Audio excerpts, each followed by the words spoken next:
자, 안녕하세요, 여러분. 오늘은 저번 시간에 이어서 동위원소에 대해서 다시 알아보겠습니다. 일단 33페이지를 잠깐 펴주시기 바랍니다. 우리가 저번 시간에 어떤 내용들을 배웠는지 한번 보고 넘어갈 건데요. 일단 원자의 표시라고 해서 우리가 원자 번호하고 질량수의 의미에 대해서 배웠습니다. 원자 번호라고 하는 거는 뭐죠? 원자 번호라고 하는 건 양성자 수와 같다, 그죠? 그리고 원자라면 양성자수와 전자수가 같아 중성이니까 원자라면 원자 번호가 전자의 수도 된다라는 내용들을 우리가 다뤘습니다. 그 내용이 33페이지에 여기 이렇게 나오는 내용이고요. 그리고 그 밑에 질량수라는 개념을 배웠는데요. 이 질량수라는 개념을 보면 얘는 양성자수와 중성자수의 합을 질량수라고 한다라고 얘기를 했었습니다. 그래서 우리가 이 원자 번호하고 질량수를 알면 그 원자의 양성자수, 중성자수, 전자수를 모두 알 수 있다. 그렇기 때문에 매우 중요한 정보인데요. 이걸 어디에 표시하냐면 우리가 원소기호 X라는 원소기호가 있다고 가정한다면 왼쪽 아래 이 G 위치에 원자 번호를 표시하게 되어 있고요. 그리고 왼쪽 위에 A 위치에 질량수를 표시하게 됩니다. 그래서 A에서 G를 빼면 중성자수를 알 수 있겠죠. 또한 이 G 위치 때는 이온일 경우에 전하량을 표시하고 이 오른쪽 아래 N 위치에는 원자의 수, 분자에서 그 분자를 이루는 원자의 수를 이 아래쪽에 표시한다라고 하는 것까지 우리가 저번 시간에 다뤄봤습니다. 그리고 우리가 동위원소라는 걸 배웠는데요. 동위원소라는 건 뭐였죠? 양성자수는 같으나 중성자수가 달라 질량수가 서로 다른 원소 요 내용에 대해서 우리가 다뤘었고 요즘에는 이 동위원소 파트가 꼭 모의고사나 수능에서 한 문제씩 꼭 출제되는 영역이다 라고 얘기도 했습니다. 그래서 우리가 넘어가 보면 34페이지에서 그러면 이 동위원소라고 하는 건 양성자수는 같아요. 양성자수가 같으니까 전자의 수가 같겠죠. 전자의 수가 같으면 화학적 성질, 똑같은 화학 반응을 하겠죠. 왜? 화학 결합이나 화학 반응에는 전자가 참여하니까요. 그래서 이 전자수가 같기 때문에 화학적 성질이 같습니다. 동위원소들은 화학적 성질이 서로 같고 하지만 질량수가 다르죠. 중성자수가 다르기 때문에 그래서 물리적 성질이 다르다라고 하는 것을 우리가 저번 시간에 다뤘습니다. 그래서 우리가 이 동위원소가 있다는 걸 어디서 살펴볼 수 있나요? 라고 했을 때 가장 쉽게 찾아볼 수 있는 그 증거가 우리 이 주기율표라고 얘기했었죠. 주기율표에 여기 탄소의 원자량을 봤더니 12.011이에요. 탄소의 원자량은 우리가 12.00으로 정했는데 왜 12.011인가요? 라고 물어봤었죠. 그러면 그건 뭐였어요? 우리가 원자량의 정의는 질량수가 12인 탄소 원자를 12.00으로 원자량으로 정한다라고 했죠. 근데 자연계에는 질량수가 12인 탄소도 존재하지만 질량수가 13인 탄소도 존재하고요. 또 질량수가 더 다른 14인 탄소들도 존재합니다. 그래서 그 아이들까지 자연계에 고루고루 퍼져서 존재하기 때문에 우리가 원자량을 측정하면 걔네들의 평균 원자량이 구해지게 되는 거고요. 그래서 우리 주기율표에는 각 동위원소의 존재 원자량까지 고려한 평균 원자량이 나와 있는 겁니다. 그래서 우리가 평균 원자량은 어떻게 구하나요? 라고 하는 걸 다뤘었는데 평균 원자량은 예를 들어서 두 종류의 염소원자가 있다라고 가정했을 때 하나는 질량수가 35, 하나는 질량수가 37짜리가 존재한다고 가정을 해볼게요. 그러면 이 질량수가 35짜리의 염소원자의 원자량을 35라고 하고 37짜리 염소의 원자량이 37이라면 그리고 얘네들의 존재 비율이 각각 75%, 25%이라면 염소의 평균 원자량은 각 동위원소의 원자량 곱하기 존재 비율, 그죠? 그리고 원자량 곱하기 존재 비율을 해서 다 더하면 걔네들의 평균값이 구해질 겁니다. 그죠? 그래서 염소의 평균값이 35.5가 되겠죠. 만약에 원자량이 35짜리랑 37짜리가 1대1로 존재한다면 얘네들의 중간값인 정확히 36에서 평균 원자량이 얻어질 겁니다. 그런데 염소의 평균 원자량이 여기에 보면은 우리가 구해봤을 때 35.5라고 하는 거는 35하고 37 중에서 35에 가깝잖아요. 그러면 35짜리 염소 원자가 37짜리 염소 원자보다 자연계에 더 많이 존재한다라는 것들도 우리가 파악할 수 있는 겁니다. 자, 그래서 여기 보니까 몇 가지 원소의 평균 원자량, 뭐 수소는 1.008이다, 뭐 탄소, 산소, 염소 이렇게 나오니까 평균 원자량은 동위 원소까지 다 고려한 평균 원자량이다라고 하는 것을 잘 기억해 주시기 바랍니다. 자, 내려와서 이제 우리 34페이지 중간에 동위 원소의 종류하고 존재 비율, 분자량의 종류, 존재 비율의 관계 이렇게 나와 있는데 지금 염소부터 한번 볼게요. 왼쪽에 있는 염소 분자량이 세 가지가 존재한답니다. 70짜리가 있고요. 여기 보니까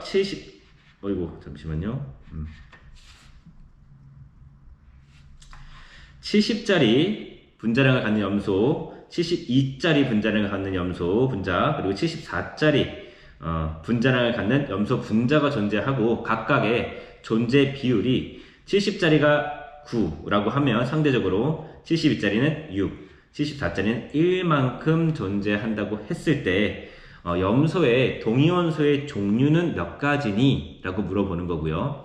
자, 두 번째는 그러면 각 동위원소가 존재 비율이 어떻게 존재하길래 염소 분자가 분자량이 세 종류가 나오고 그리고 존재비가 9대 6대 1이 나오는 거니? 그래서 이 두 가지를 물어보고 있는 상황입니다. 그러면 우리가 이 염소의 예를 가지고 실제로 한번 알아보겠습니다. 좀 더 확대를 좀 해보고요. 자, 염소 분자 Cl2라고 하는 거는 염소 원자 둘이 만나서 화학 결합을 해서 이루어지는 물질입니다. 근데 이 Cl2의 분자량이 세 종류가 나온다라고 하는 거는 이 염소 원자들이 원자량의 종류가 몇 가지라는 걸까요? 어떻게 해야 세 가지 경우가 나오는 거야? 그죠? 염소 원자의 원자량이 두 종류이어야지만 얘네들이 만나서 생기는 염소 분자의 분자량의 종류는 세 가지가 나오는 겁니다. 예를 들어서 큰 거, 원자량이 작은 염소하고 원자량이 큰 염소가 있다고 하면, 그죠? 얘네들이 만날 수 있는 경우의 수는 어떻게 돼요? 작은 것끼리 만날 수 있고 큰 것끼리 만날 수 있고 큰 거와 작은 게 만날 수 있겠죠. 그죠? 그렇게 되면 작은 것끼리 만났을 때는 분자량이 제일 작은 값 70짜리가 나올 거고요. 큰 거하고 작은 거가 만났을 때는 중간값 72짜리가 나올 거고요. 그리고 74끼리, 즉 큰 아이들끼리 만났을 때의 분자량이 74 이렇게 나온다는 겁니다. 그래서 우리는 이 자료로부터 염소 원자의 분자량이 한번 쓰면서 정리를 한번 해볼게요. 몇 가지? 세 종류이므로 염소의 동위원소는 염소의 동위원소의 종류는 몇 종류? 두 종류이다라는 것을 우리가 알 수가 있습니다. 즉 작은 애, 큰 애 두 가지가 존재해야 되지. 그래야지만 작은 애끼리 만났을 때, 작은 애와 큰 애와 만났을 때, 큰 애끼리 만났을 때 이렇게 세 가지 경우가 가능하다고 하는 얘기예요. 그러면은 이 분자량이 70짜리 아이는 작은 아이들끼리 만난 거니까 얘를 나누기 2하면 원자량이 작은 염소의 원자량을 알 수 있겠죠. 얼마죠? 35겠죠. 즉 35짜리 원자량이 35짜리 염소가 존재할 거고, 자, 이 74짜리는 원자량이 큰 애들끼리 만난 거겠죠. 그래서 얘는 나누기 2하면 37이에요. 그리고 37짜리 염소가 존재해야지만 얘네가 만날 수 있는 경우의 수가 몇 가지가 된다는 얘기예요? 세 가지가 된다는 얘기입니다. 자, 이렇게 만날 수가 있고요. 그죠? 이렇게도 만날 수가 있고요. 그리고 색깔 한번 달리 한번 해볼까요? 이렇게도 만날 수가 있고, 그리고 다른 색깔로, 그죠? 자, 이렇게도 만날 수가 있겠죠. 그래서 지금 이게 1번 경우가 되겠죠. 1번 경우, 그죠?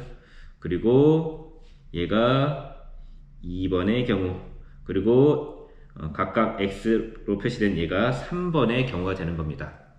그러면 1번의 경우로 만나서 생성된 아이가 35짜리가 둘이 만났으니까 합치면 얼마예요? 37이 되겠죠. 그래서 얘가 1번의 경우입니다. 70짜리가 1번의 경우가 되겠고요.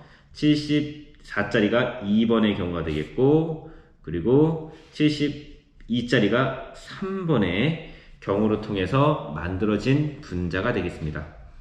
그럼 우리가 염소 분자의 분자량이 세 종류라는 걸로부터 염소의 동위원소는 두 종류가 있겠다라는 거는 이제 이해하실 수 있을 것 같습니다.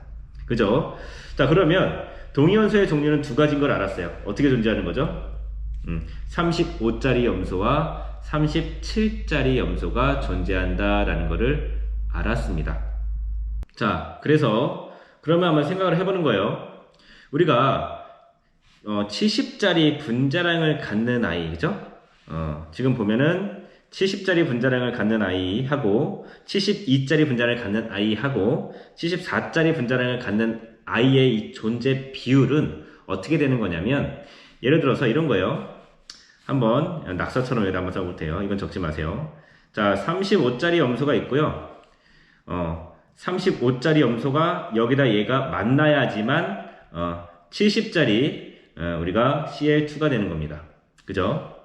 그러면은 만약에 자연계에 염소의 존재 비율을 A라고 하고 이 35짜리 그리고 이 35짜리의 존재 비율을 A라고 하잖아요. 그러면 일단 우리가 35짜리 염소가 내 손에 잡혀야 돼. 얘를 잡을 확률은 A예요. 그죠? 여기에서 35짜리 얘가 A의 확률로 존재한다고 하고, 또 여기에 또 35짜리가 만나서 결합할 확률은 다시 한번 35짜리가 존재할 확률 A, 그죠? 얘네들의 곱입니다. 즉 70짜리 염소 분자가 존재할 수 있는 확률은 A의 존재 비율에다가 이 또 35짜리 A의 이 두 원자의 존재 비율을 곱한 값이라고 하는 거죠. A 제곱이 되는 겁니다. 그래서 한번 정리를 한번 해볼게요. 정리를 해보면, 자, 한번 존재비를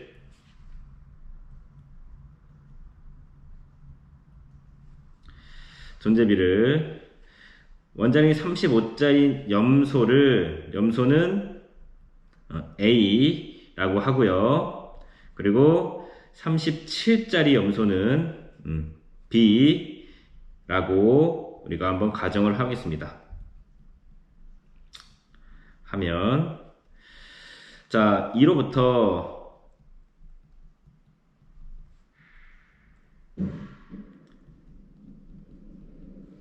생성되는 염소 분자의 존재비는 자, 다음과 같습니다.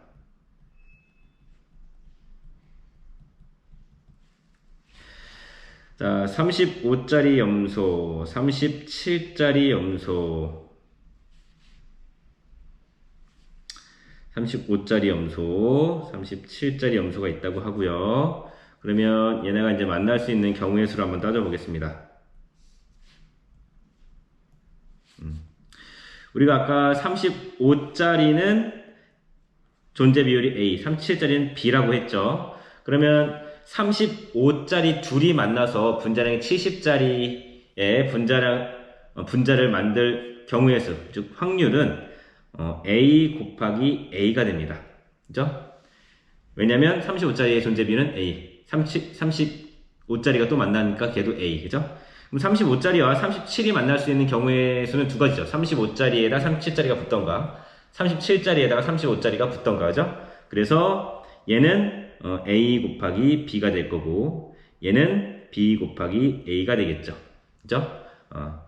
그리고 37짜리끼리 만날 확률은 B 곱하기 B가 될 겁니다. 그죠? 얘네들이 만날 수 있는 경우의 수는 B 곱하기 B가 되겠죠.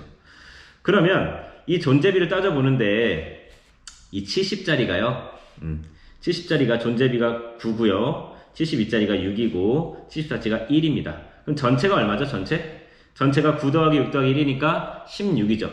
16분의 9가 70짜리의 존재비가 됩니다. 즉, A 곱하기 A 한 개 16분의 9가 돼야 된다는 얘기죠. 그러면 그러면 자료에서 분자량이 70, 72, 74인 염소의 존재비가 아까 얼마예요? 70짜리는 16분의 9, 그리고 72짜리는 16분의 6, 74짜리는 16분의 1, 임으로, 그죠? 임으로.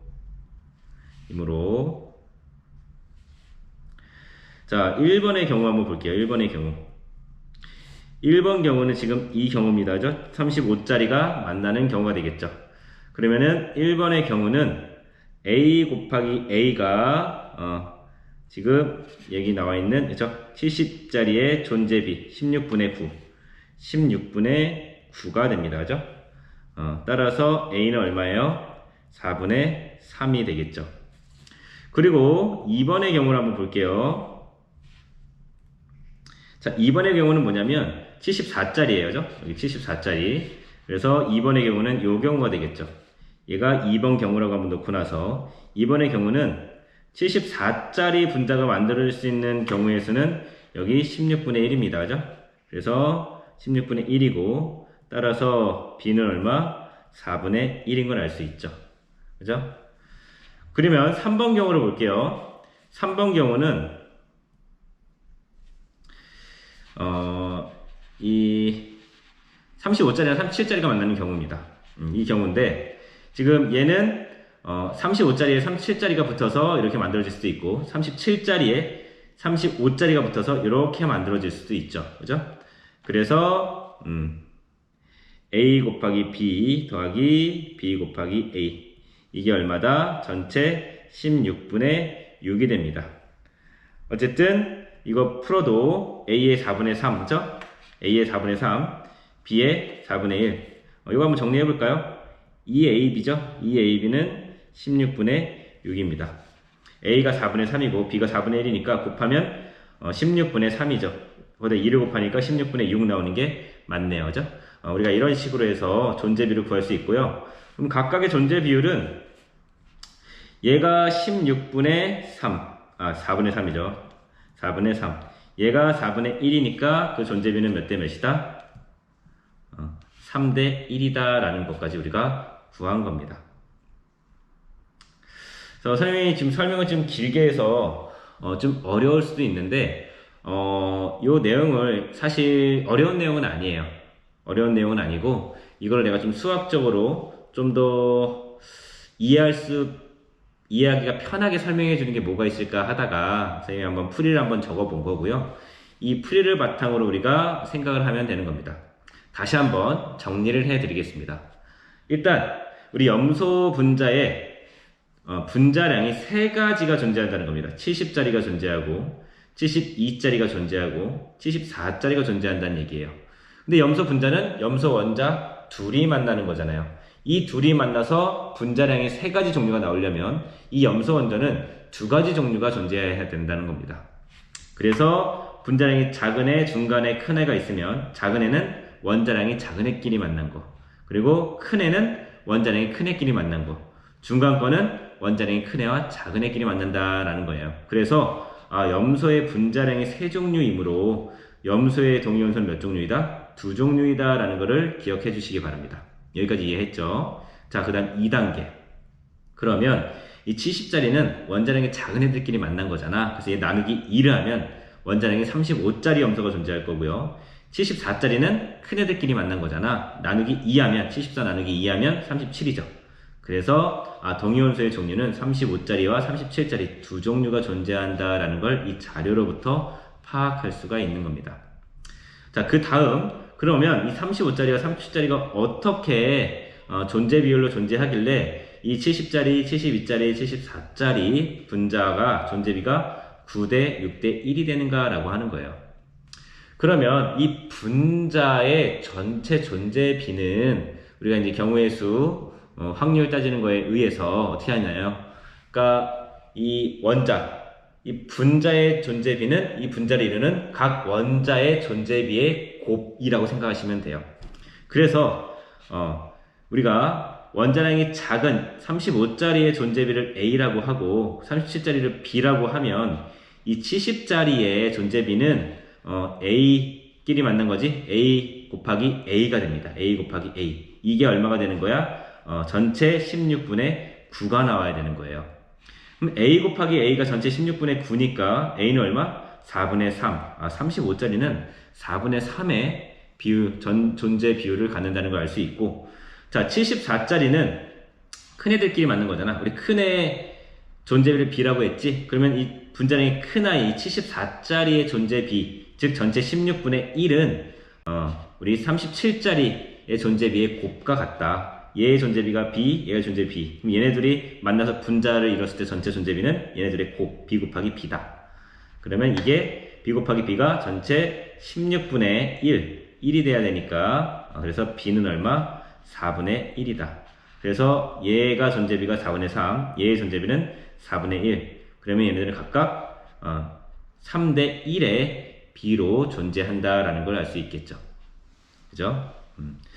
자, 그래서 우리가 이 내용을 통해 이 두 가지를 밝힌 겁니다. 그러면 우리가 옆에 있는 걸 가지고 한 번 더 연습을 해보도록 하겠습니다. 자, 이번에는 브로민인데, 자, 브로민도 분자량이 종류가 몇 가지예요? 세 가지. 한 개, 두 개, 세 가지가 존재하지. 그래서 얘는 브로민도 동위원소를 몇 가지? 두 가지라는 걸 알 수 있어요. 분자량이 작은 애는 원자량이 작은 애들끼리, 큰 애는 원자량이 큰 애들끼리, 중간에는 원자량이 작은 애야 큰 애가 만난 거가 되겠죠. 그죠? 그래서 158 나누기 2 하면 얼마죠? 79죠. 그리고 162 나누기 2 하면 81입니다.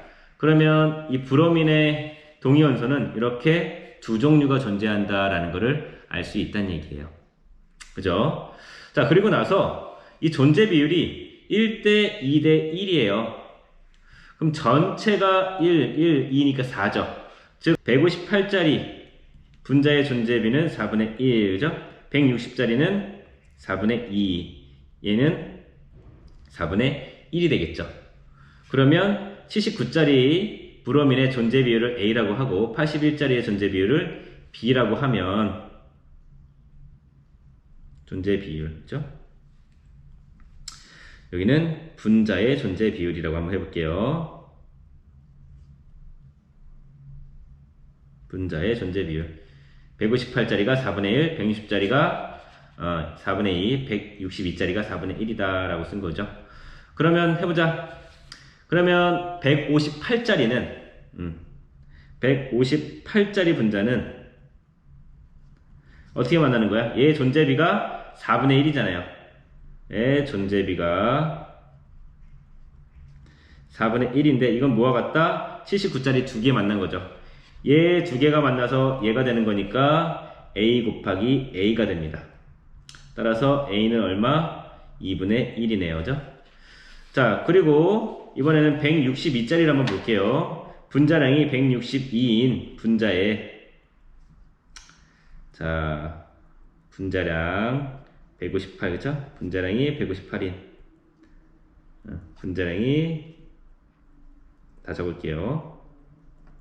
분자량이 160인 분자의 존재비 이게 얼마죠? 똑같이 얘도 4분의 1입니다. 얘는 뭐예요? B 곱하기 B죠. 따라서 B도 얼마다? 2분의 1이다. 그죠? 그럼 중간권 어떻게 나오는 거예요? 이 중간권은 79짜리 브로민에 81짜리 브로민이 만났을 때에도 가능하지만 81짜리 브로민에 79짜리 브로민이 만났을 때도 가능하죠. 얘의 존재비는 A, 얘의 존재비는 B예요. 그죠? 그럼 얘네도 곱한 거 A, B죠. A, B. 얘는 B예요. 얘는 존재비가 A예요. 얘네들이 만날 수 있는 경우는 B, A. 그죠? 얘도 다시 바꿔주면 A, B죠. 그죠? 그러면은 두 경우를 다 합치면 얘도 160, 얘도 160이니까 분자량이지. 두 경우를 합치면 2AB입니다. A도 2분의 1, B도 2분의 1. 그럼 2분의 1 곱하기 2분의 1. 4분의 1에다가 4분의 1에다가 2 곱하니까 얼마? 2분의 1. 그래서 얘의 존재비는 2분의 1이 4분의 2, 2분의 1이 되는 겁니다. 우리가 이런 식으로 파악할 수가 있는 거죠. 그래서 우리가 그러면 결국 브로민의 두 동위원소의 존재 비율은 둘 다 2분의 1이니까 1대 1의 존재 비로 존재한다라는 걸 알 수 있겠습니다. 정확히 얘기하면 여기는 존재 비율이 아니고 존재 비가 되겠네, 얘들아, 그지? 존재 비율은 아까 2분의 1, 2분의 1이죠? 이렇게 구한 거가 되겠습니다. 이런 식으로 우리가 동위원소의 종류를, 이 동위원소로부터 만들어지는 이 분자의 종류와 그리고 존재 비로부터 걔네들을 구성하는 동위원소의 종류, 동위원소의 존재 비도 구할 수 있다. 그래서 요즘에는 이 내용이 수능이나 모의고사에 잘 출제되고 있습니다. 그래서 선생님이 좀 더 자세히 설명을 해 보았어요. 필기가 필요한 학생들은 항상 누누이 얘기하지만 꼭 멈춰놓고 필기를 해주시면 감사하겠습니다.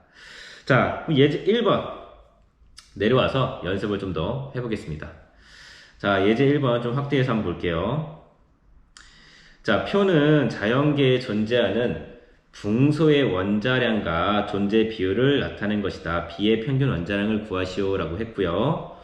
동위원소가 이렇게 두 종류, 동위원소가 이렇게 질량수 10짜리 붕소와 11짜리 붕소가 존재하고 얘네들의 각각 원자량을 10, 11이라고 가정을 했어요. 그리고 얘네들 존재 비율이 19.9, 원자량 10짜리는 19.9, 11짜리 동위원소는 80.1% 존재한대요. 그래서 얘네들의 평균 원자량을 구하시오 라고 했어요. 그리고 이 두 가지만 존재한다 라고 가정을 할게요. 그럼 어떻게 하냐니?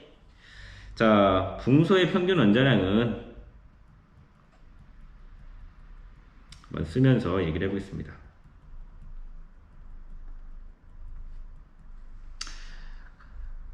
각 동위원소의 원자량, 얘는 10.0이고요. 얘는 11.0입니다. 여기에다가 걔네들의 존재 비율 100분의 얘는 얼마예요? 19.9가 되겠고요. 그치?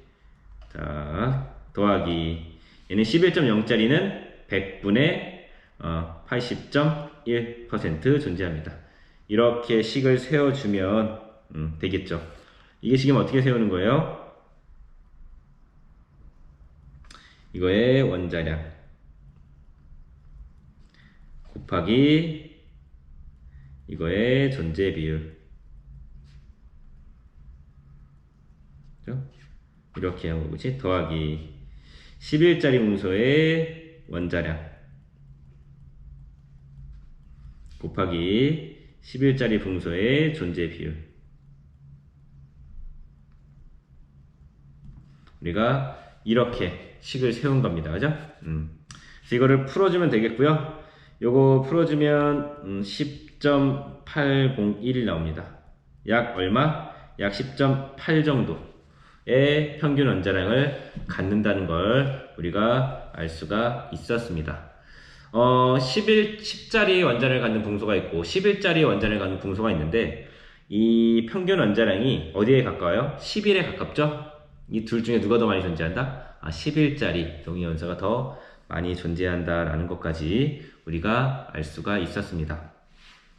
이 내용이 지금 쉬운 내용은 아니에요. 쉬운 내용은 아니어서 선생님 좀 더 자세히 했고요. 요거 필기를 해주시고 한 페이지 넘어서 우리가 이제 정리만 하고 한번 넘어가 보겠습니다.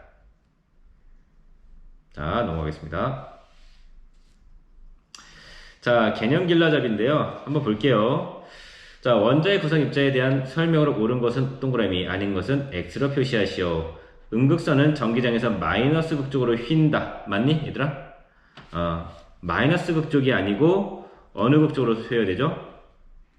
이게 아니고 플러스 극쪽으로 휘어져야 합니다. 그래서 얘는 X예요. 왜? 음극선은 전자고 마이너스 전하를 띠잖아요.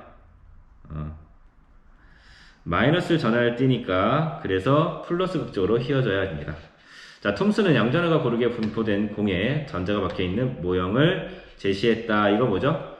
우리 그 푸딩 모형이라고 얘기하는 전체적으로 플러스 전하를 떼야 된다고 했어요. 왜? 원자는 중성이어야 되니까.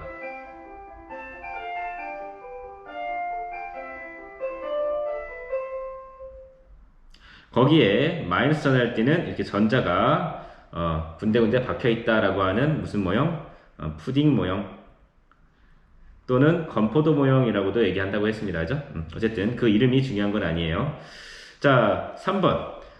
러더퍼드는 양전할 땐 알파 입자를 금박에 충돌시키는 실험을 통해 양성자를 발견하였다라고 했네요. 맞나요? 아니죠. 그죠? 알파 입자를 금박에 충돌시키는 실험, 알파 입자 산란 실험입니다. 그죠? 양성자가 아니고 뭐예요? 원자 핵을 발견합니다. 그래서 X고요. 4번. 음극선 실험을 통해 발견된 입자는 알파 입자 산란을 통해 발견된 입자보다 원자 내에서 더 넓은 공간에 퍼져 있다. 자, 우리가 원자를 이만하다고 한다면 원자 핵은 부피는 엄청나게 작아요. 그죠? 엄청나게 작은데 원자의 질량을 다 갖고 있는 거고 나머지는 다 뭐예요? 빈 공간이죠. 그리고 빈 공간에 전자가 넓게 퍼져 있는 형태입니다. 따라서 4번은 맞아요. 자, 2번을 보겠습니다. 2번을 봤더니 원자 핵이 차지하는 공간은 전자가 차지하는 공간에 비해서 매우 크다가 아니고 매우 작다가 돼야 됩니다. 그죠? 원자핵의 전하량은 중성자 수의 영향을 받지 않아요. 중성자는 전기적으로 중성입니다. 자, 원자 핵의 양성자 수와 중성자 수의 비는 항상 1대1이다? 아닙니다. 원자에 따라 다르게 되고요. 전자의 질량은 원자핵의 질량에 비해 무시할 수 있을 정도로 작다? 맞습니다. 자, 내려와서 알루미늄 이온을 표시했는데요. 일단 얘가 뭐예요? 얘가 원자 번호. 이게 뭐와 같죠? 양성자 수와 같습니다. 따라서 양성자 수는 몇 개? 13개. 자, 여기 오른쪽 위에 있는 게 뭐예요? 질량수입니다. 질량수는 뭐와 같죠? 양성자수 더하기 중성자수인데 양성자수가 13개고요. 질량수가 지금 27이죠. 27. 그럼 중성자수는 얼마? 14가 되겠네요. 자, 원자라면 양성자수와 전자수가 같겠지만, 그죠? 여기 보면, 근데 얘가 보니까 지금 3가 양이온, 그죠? 3가 양이온이라는 건, 전자 몇 개? 3개를 잃었다. 원래대로라면 양성자수와 같은 13개가 전자에 있겠지만 3개를 잃었으니까 전자 몇 개? 10개다라는 것도 알 수가 있습니다. 자, 그래서 약간 멈추고 필기해 주시고요. 내려와서 한번 볼게요. 어떤 원자 X의 원자 핵의 전하량은 3.2 곱하기 10의 마이너스 18승 쿨롱이고 질량수는 41이다. 원자 X의 중성자수는 몇 개인가 라고 얘기했고요.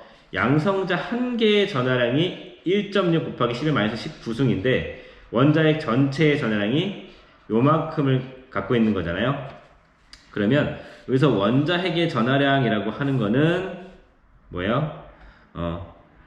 양성자, 원자핵 내에 존재하는 양성자의 전하량 합입니다. 전하량 합입니다. 따라서 양성자 수를 구할 수 있을 것 같아요. 양성자 수는 원자핵의 총 전하량 3.2 곱하기 10의 마이너스 18승 쿨롱. 자, 나누기 원자 하나의 전하량 밑에 나와 있죠? 1.6 곱하기 10의 마이너스 19승 쿨롱. 그럼 이거 몇 개 나오냐면 양성자 수가 20, 그죠? 20개인 걸 알 수 있습니다. 근데 질량수가 41이래요. 그러면 질량수는 양성자수 더하기 중성자수잖아. 따라서 중성자수는 얼마? 21개다 라는 것도 알 수가 있습니다. 자, 이제 마지막 번입니다. 그래서 빈칸에 들어갈 알맞은 말을 쓰시오. 동위원소는 양성자수는 같지만 중성자수가 다르고요. 동위원소는 화학적 성질은 같지만 물리적 성질이 다릅니다. 동위원소의 원자량과 존재 비율을 고려한 원자량의 평균값을 뭐라고 한다? 평균 원자량이라고 한다. 그래서 우리가 이 내용까지 다뤄서 오늘 우리가 원소의 구성 입자에 대한 내용을 모두 마무리하였습니다. 다음 시간부터는 원자의 모형에 대해서 살펴보겠습니다. 자, 오늘 수고하셨습니다.